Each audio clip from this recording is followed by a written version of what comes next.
If you blinked, you may have missed it. Harvard University and its Kennedy School of Government recently released its annual youth poll. They've been doing this for about 51 years now, and it's very telling about the state of young people, those 18 to 29, in America today.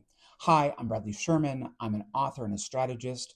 My forthcoming book, The Geography of Prosperity, A New Map of the American Dream, takes a look at these disparate issues facing America today, some of our biggest challenges, and tries to make sense of them, giving people a guide as to where they should locate in the coming years.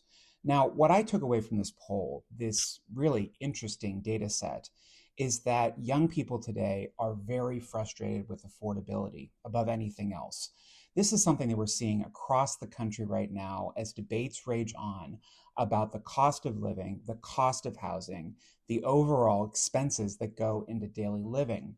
But what is very telling in this survey is that young people don't have an optimistic vision of the future in this country. And that is very problematic for a number of reasons. We want people to have hope. We want people to feel like they're contributing to something bigger than them. We want people to feel like they're on a path to prosperity. But what happens when those foundational elements erode? There's a lack of trust in government now amongst these young people, a lack of trust in media amongst these young people, a lack of trust in institutions overall. And what this does is it creates kind of this swirl of resentment where there's a reactionary force against the power, the political party in power. And I think that's part of the reason why we saw a big swing from 24 to 25, and we'll likely see an even greater swing in 2026 during the midterm elections.